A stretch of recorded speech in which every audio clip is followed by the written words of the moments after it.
Saya pernah membaca sebuah hadis, Ustadz, yang mengatakan bahwa setiap muslim itu pasti masuk surga selama dia tidak musyrik.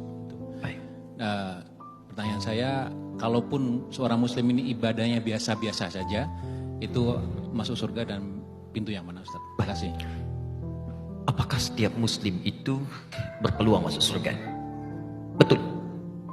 Jika masih ada iman dalam dirinya, itu terdapat dalam hadis riwayat Al-Bukhari, Kitabul Iman, bab yang pertama, kitab yang pertama, nomor hadis dari 8 sampai dengan hadis ke-10. Paling kiri di pertengahan posisi di kitab ini.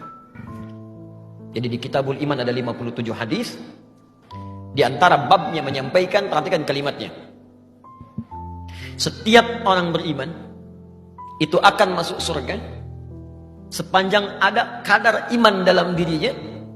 Walau kana bimithli dzarrah, walaupun kadar iman itu kecil masih ada dalam dirinya. Bahkan hadis lain mengatakan kalau dia masih mampu mengucapkan la ilaha illallah di akhir hayati, di akhir hidupnya, dakhalal jannah, masuk surga.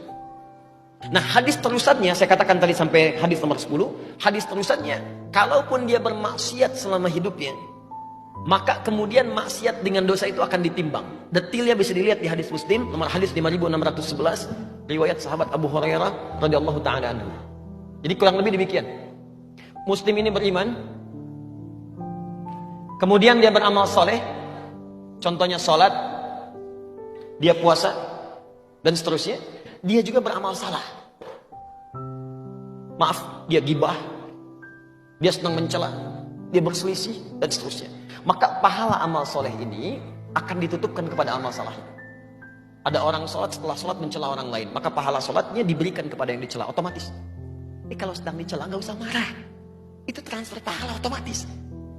Anda sedang digandakan pahala, jadi nggak usah mengeluh. Anda diberikan pahala, kenapa Anda kemudian bersedih? Dan yang paling aneh, dikembalikan lagi pahalanya dengan balas mencela, gitu kan? Ya, dan nggak usah pasang status.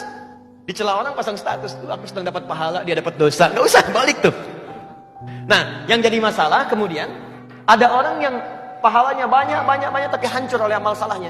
Habis. Fa in faniyat hasanatu, kalau habis kemudian bekal kebaikannya, tersisa keburukannya, maka ditimpakanlah keburukan orang itu kepada dia, faturiha finnar, dilemparkan ke neraka. Maka disebut orang muflis, orang yang bangkrut, gak punya modal lagi untuk amal solehnya. Nah, orang ini akan nanti, mampir dulu ke neraka untuk membersihkan kadar dosa titipan akhirnya. Setelah bersih semuanya di hadis Al-Bukhari, maka diambil dia dalam keadaan gosong, baru dimasukkan ke surga. Saat masuk surga, dia sudah tidak ingat lagi dengan siksa neraka. Saking nikmatnya surga. Tapi jangan bercita-cita seperti itu. Yang penting ke surga tidak, ya. Karena neraka